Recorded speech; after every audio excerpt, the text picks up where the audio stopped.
Okay kasi yung future natin eh sa sealed investing, lalo na po sa sealed. Kasi kung hindi talaga makakasabay yung Pokemon Company sa restocking, sa reprinting po ng mga sets na ito, talagang over time magiging rare po sila, limited po. So ganyan po ako naniniwala sa ating hobby na merong potential.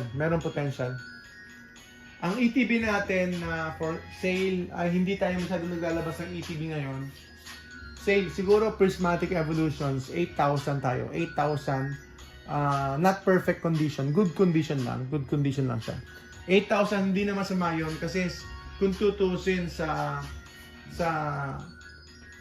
merkado mas tumataas na yung presyo noon. Ang hirap nang kumuha ng talagang maliban na lang sa mga kachamba sa mga MSRP, yung mga makakatsamba sa MSRP dito sa Pilipinas, especially po sa abroad, then yun po ang sources kasi kapag galing sa US or sa Australia o sa abroad, Canada, and then nakuha na lang MSRP tapos bebenta na sa Pilipinas, then yun yung medyo mura or yun po yung makakatsamba-tsamba kayo.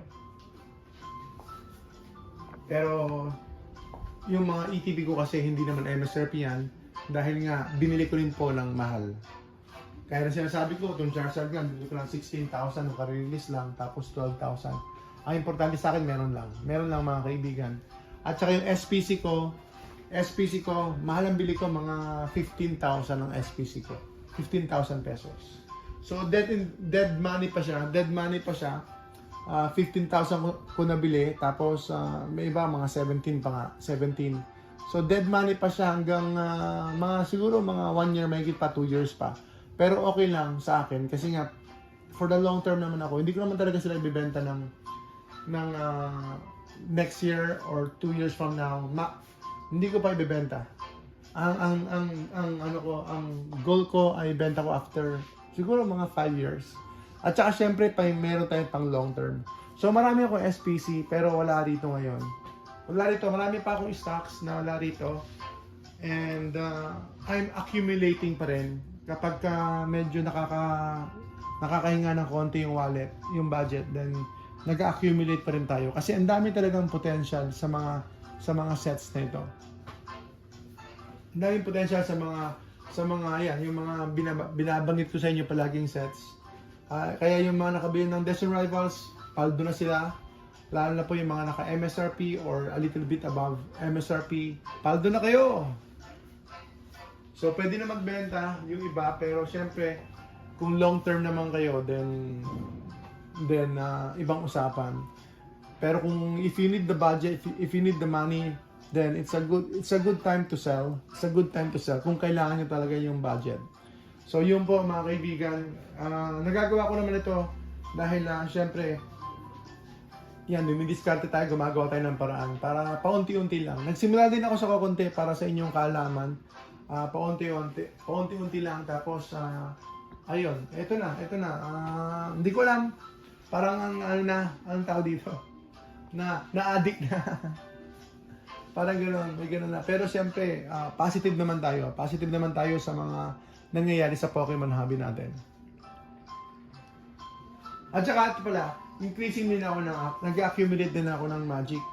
So, merong konting disappointment sa akin, pero that's fine. Yung One Piece, 'di ba? Hindi ako nag-accumulate na marami kasi nga parang sabi ko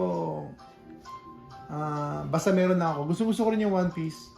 Gusto namin ng mga anak ko yung One Piece, pero hindi nga kami masyadong bumili. Talagang nag-open na ako ng maraming OPO1 at saka OPO5 nung Japanese. Pero yun nga. Dapat nag-focus ako ng siguro kahit na mga 30% more sa One Piece, mga kaibigan. So ngayon, subukan ko yung Magic kasi yung Magic, to be honest, ay strong market siya, maganda siya. So and then, yung potential din ng Magic, no? Stable ang Magic, no? Stable siya. Yung mga Magic cards. Kaya ang dami kong Magic cards. Yung mga Commander deck, especially Commander deck. Ang dami pa sa bahay. Madami pa ako sa bahay Commander deck. Na accumulation lang tayo. Accumulation lang. Medyo masakit din. Masakit sa bulsa. Medyo mahirap din. Pero paunti-unti lang. Para maging future Pokemon millionaire, future Magic millionaire naman. Ayun po, Lorcana, try din ako sa Lorcana, pero yung hindi pa ganun ka-popular, but Disney, yung Disney na yan, syempre it's a big company yan eh. So, it's a big franchise, it's a big IP, intellectual property, ang dami nilang characters. So, syempre yung potential noon, I think meron din potential yun. And then pinopromote nila dito sa Pilipinas ulit. May nakikita ko mga content creators or something, or mga stores na pinopromote talaga ng Lorcana at saka yung Flesh and Blood. Okay din siguro yan. Over time, it is just going to be a risk. Pero syempre ang sentro talaga, Pokemon talagang yun na yung high and mighty po pagdating po sa TCG. And then long term, ang first TCG, I think ang official first TCG ay Magic. So Magic is very popular in the Americas. Yan po ang pagkakalam ko. Sir Mark, boom boom boom. Sir Reggie, boom boom boom. Mga kaibigan, mga kababayan, ka-Pokemon. So konting konting information, konting kwentuhan natin. Nag-accumulate tayo, although medyo mahirap talaga. Mayroong challenging in my part. Mahirap din mag-release ng products or magbenta tapos wala na, or wala ring ibebenta. Ayan, ang gusto ng mga tao palagi kasi yung Ascended Heroes, yung mga new releases, yun talaga yung free advertisement natin. Kapag may new releases, yun po yung madaling ibenta kasi yun po yung hype, FOMO, popular, at meron pong advertisement o meron pong talagang focus yung Pokemon Company. Pero syempre, we're here for the long term naman, at saka sealed pa rin tayo. Yung mga problema na anong mga concern natin, problema, issues po sa mga sealed natin, it's all about liquidity. Isa po yan, liquidity. Ito, wala naman tayong problema rito. I think generally speaking, wala namang problema. Yung mga products natin, madali namang i-release yan, madaling ibenta. Ibenta mo lang ng below market, ibenta mo lang ng bargain. Mabilis maubos yan. At saka syempre continuous naman yung mga tao nag-o-open ng packs, nagre-rips ng mga Pokemon products, ng mga boxes. So over time, ayan ang foundation, oh. Yan ang foundation, yung avatar. Dapat I should have bought more, foundations, yung yan, mga kaibigan. Yung beginner box, popular din po yan. Yan, iba't iba po ang presyo ng Pokemon card, depende po sa mga products. So, mostly binibenta natin dito, Sir Clarence, mostly ang binibenta natin dito ay mga products, sealed boxes po, mga Pokemon products po. And then, at saka Magic, Yu-Gi-Oh! Tapos yung mga cards po natin ay available po yan through PM nyo po kami. Yung cards po kasi there are, syempre may mga bulk cards, thousands of cards yung available po sa atin. Syempre maraming mga bulk, and then mga EX, lahat ng pinupulos natin, lahat ng nakukuha natin dito ay binibenta naman natin yan. Binibenta natin yan, mga kaibigan.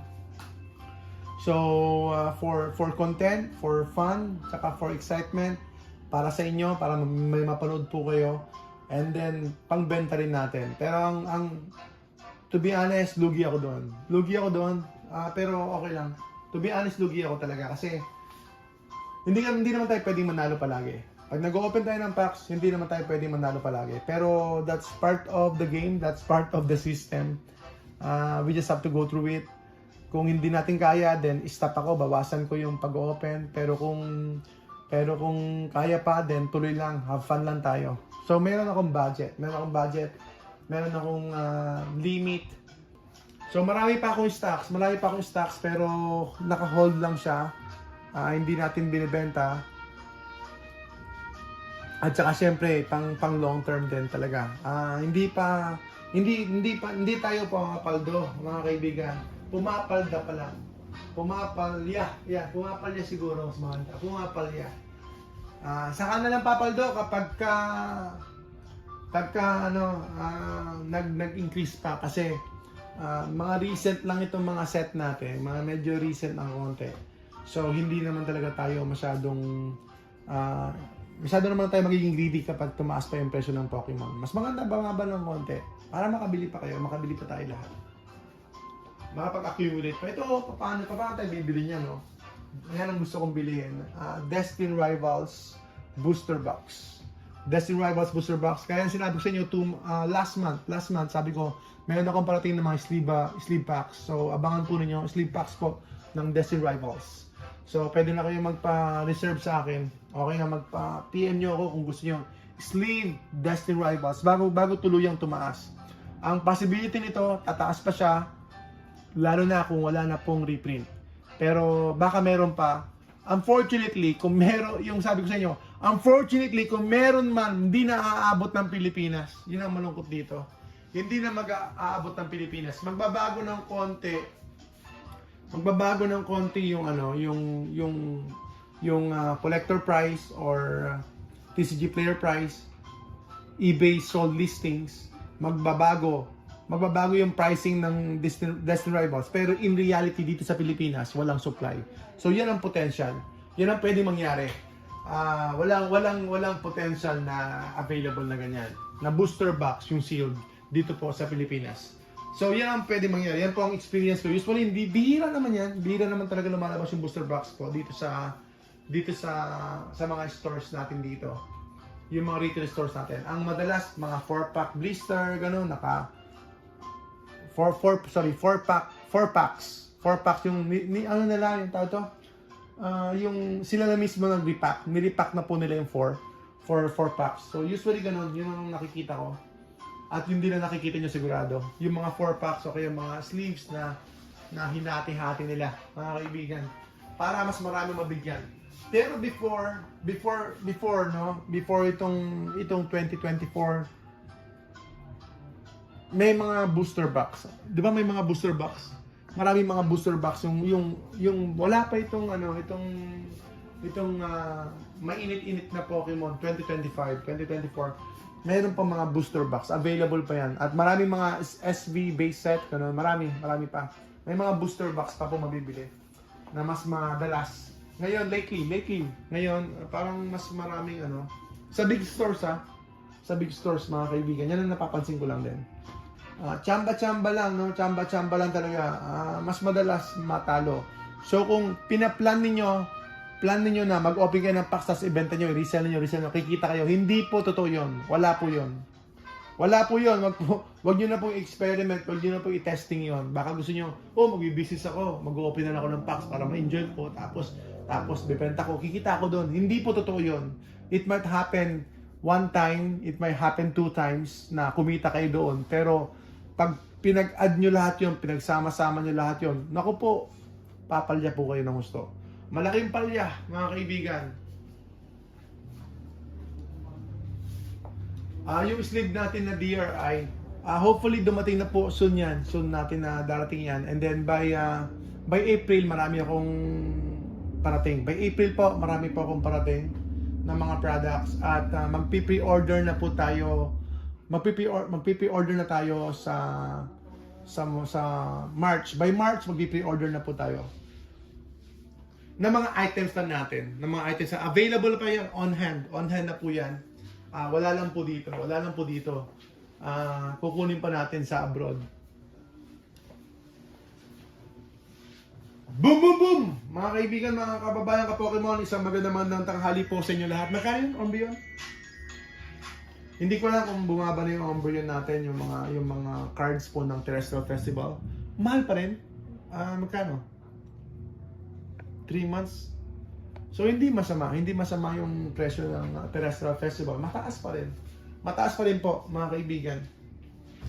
Ito, nag-accumulate tayo. Yan, yung mga Paldean Fates, yung mga items natin. Paldean Fates gusto kong bumili pero medyo may kataasan na hindi ako nakapag-accumulate kasi nauna yung benta. Benta muna, benta bago accumulation. So, napag-iwanan ako doon sa Sword and Shield. Yung po ang ginawa ko sa Sword and Shield, more on benta rather than accumulating. So, sa Sword and Shield, kokonti. Pero itong SV era, hopefully makabawi ako. Hopefully makabawi tayo lahat. Maghintay lang tayo ng maturity po ng mga products natin. At tayo naman, tuloy-tuloy tayo nagbubukas. Enjoy lang tayo mga kaibigan. Enjoy natin yung sealed products. Enjoy natin yung items natin. Nakikita mo araw-araw. Naka-display sa living room ninyo o kaya sa man cave ninyo. Shoutout sa mga may man cave. Man cave. Boom, boom, boom. Mga kwarto ng koleksyon. Titigan nyo yung mga laruan ninyo. Titigan nyo yung mga items ninyo. Laruan pa rin to. Considered laruan pa rin natin to. Mga kaibigan. Kahit na mga cards yan. Still laruan pa rin siya. Ayan. Toys for the big boys. Kumusta po? Yung mga mahilig maglaro. Mga mahilig maglaro dyan. Para bawas stress. Alam kong yung mga engineer dyan, yung mga professionals, yung mga teachers, yung mga sabi natin doctors, lawyers. Alam ko stress kayo. Stress ang buhay. May stress sa family. Kahit na siyempre yung family, yan talaga ang sentro ng buhay natin. To please them or to be happy with them. Pero syempre, merong challenges sa pagpapalaki ng mga anak. And then, may kasamang stress din. Kaya dapat meron kayong laruan. Boom, boom, boom! Meron kayo ibang pagkakaabalahan. And it's just a bonus for us na itong laruan natin, itong hobby na ito, is kinda considered investment or assets. Considered mapapabilang din silang asset o kaya investment. Bonus na lang yun, sobrang bonus na lang sa atin yun, mga kaibigan. Grabe, di ba? Who would have known na simpleng mga products na ito ay maging investment, di ba? Maging asset siya na magkaroon po ng halaga. Who would have known, di ba? Parang yung ating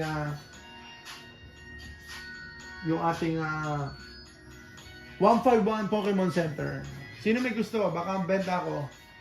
So, ayan, bumili po kayo kapag hindi po ganun ka-popular yung product. Pag hindi po ganun ka-popular yung product, ay bumili po kayo. Kasi ang usually, sa atin ang general point of view natin, yung masa, yung karamihan po ng mga nagko-collect, bumibili po sila kapag may hype na, kapag sobrang popular na. Saka sila bumibili. So nakikisabay sila sa uso. Ito po, bumili ako ng mga Magic. Tumaas na po yung mga presyo ng mga Magic ko. Yung mga Play Booster ko, tumaas na po ng konti. Yan po yung Play Booster ko na hindi ko binibenta. Buti naman bumili ako or nilakasan ko yung loob ko kahit na kulang sa budget. Inilalaban ko. Ayan inilalaban ko. Tumataas na rin po ang presyo ng mga yan. Tumataas naman po. Tumataas po ang presyo ng mga yan. Lalo na siguro pagka tumagal-tagal pa. Maganda sana yung collector booster. Pero sobrang mahal. Sobrang mahal kaya hindi kaya.